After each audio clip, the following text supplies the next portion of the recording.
Good afternoon, everyone. And thanks for joining us here today to discuss post-settlement considerations presented to you by Brook Hollow and the Garrettson Resolution Group.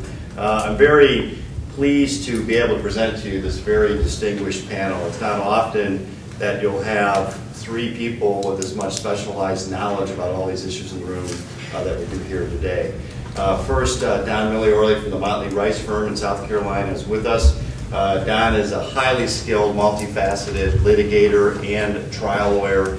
Don has been involved in complex litigation throughout his career, everything from asbestos, the historic tobacco litigation, and I worked alongside Don in the 9/11 litigation where Don was liaison counsel on behalf of dozens of families that he successfully represented who were victims of the terrorism attacks that occurred, and he very artfully piloted that case towards successful resolution, all but one, which I think is set for trial shortly.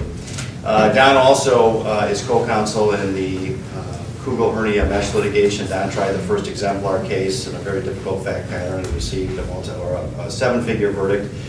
He has been recognized as one of the top 100 trial lawyers and one of the best lawyers in America. Don, I know from working with him, has got just years of experience dealing with complicated settlement issues. But also with us here today is Matt Garrettson.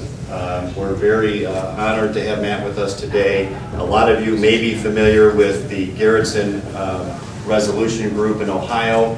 He is one of the foremost experts in liens, Medicare set-aside, 468B trust, structure settlements. Matt is also a prolific author where he regularly writes and has in fact published a textbook through West, negotiating and settling tort cases. Matt was also named as Lawyer of the Year in the state of Ohio.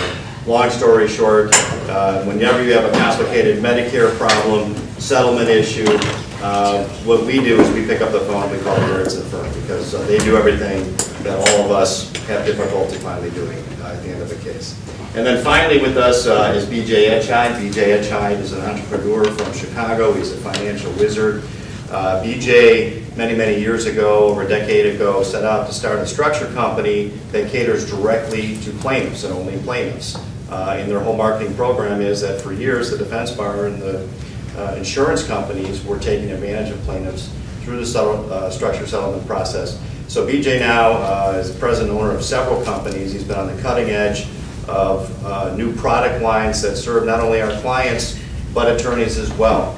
He's designed attorney fee structure products that are outside the normal life annuity product that allows attorneys to get into more different types of market instruments, and we'll be talking about that.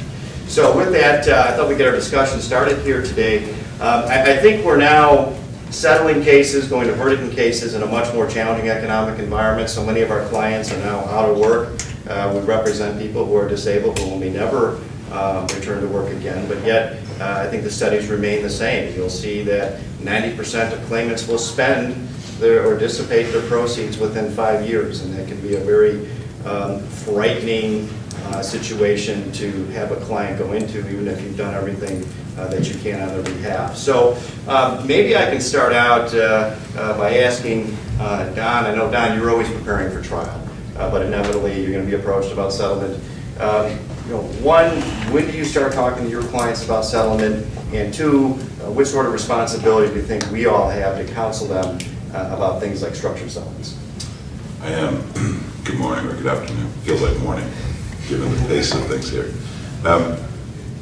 For me, especially when you're dealing in a mass tort context or you're dealing with larger numbers, the time to start talking to a client about structures and considerations like this is at the point of authority. As you get ready for trial, in my view, you don't really know I don't really know how to advise clients on risks and what likelihood, what settlement values could be in a case. But as you get closer and closer through expert discovery and you start focusing in on trial date, and you're going for that authority number for the true demands that you're going to give just before trial, I think it's very important to get involved in that discussion with your client then about how your settlement not only may produce a bottom line number, but what that bottom line number could actually mean. So I try to get involved with structured groups 6 months out, 8 months out of a trial, as I know that we're getting closer to a real targeted value. And I do it for two reasons. One is I want the clients to know that they have a lot of control in the outcome and the bottom line and what that money may or may not do. It's also important, I think, as a practitioner, to get that information to your client, so your client is never asking you after a resolution, why didn't you tell me about that? And that's where liability comes into place for plaintiff lawyers. There's a real need to get out early. Make sure your clients know that structures are part of any resolution process. It's a no-brainer when you're talking about representing a child or a minor, where you don't want to put that money necessarily in a child's hand that early, or in a parent of a child's hand that early, where structures make a lot of sense. But structures are appealing, especially in the 9/11 context. Represented 56 families who chose to sue. And even at every level, from the younger family member that resolved to the older, there's some benefit that a structure can offer to some people. And for some, a structure could end up being their 529K program for their kid without the restrictions of 529. There are different ways that you can use structures and so many different ways that you can approach the problem. And if you're only having that conversation at the mediation the day before trial, or worse, after you've already settled, now the structure groups don't have the time to really understand your client's needs, what it is that they're trying to accomplish for themselves, what it is that would give them peace of mind at the end of the day. So in my practice, where it's feasible, I try to get them involved, at least understanding what a structure is at the point that I'm going for my authority before I make that real demand. I may make a crazy demand early, but when I go for that real number and that real demand, that's when I try to do it. For them, to get their mind around it early, for me, so that I'm never accused of not exposing them to what their real options are. BJ, we're all interested today, I think, to hear about some of the structure opportunities that are out there for attorneys and as it relates to fees. But before we get there, I think it's important to go through some of the nuts and bolts with you and Matt that we deal with. What do you say about the highly sophisticated client who's a big earner, finally injured, is going to receive several $1 millions? They have an army of brokers and planners and bankers, and everyone's telling them not to structure. What do you say about that? You know, it's funny because a lot of our clients just put structure, people that they think should be structured in kind of a stereotypical just minors or just disabled adults, which are kind of no-brainers to do. But a lot of times, if we looked at all of our structures that we do, probably the vast majority of them end up being that sophisticated person that you don't necessarily think would do a structure.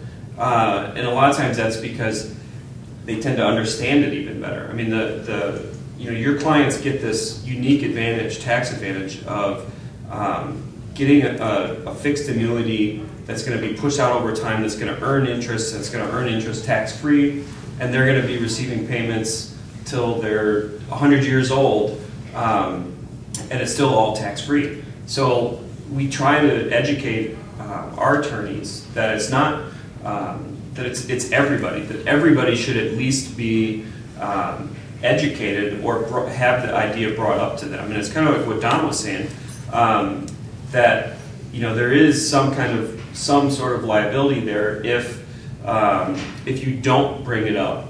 And a lot of times we have accountants will bring it up later, like, well, how come you didn't do this?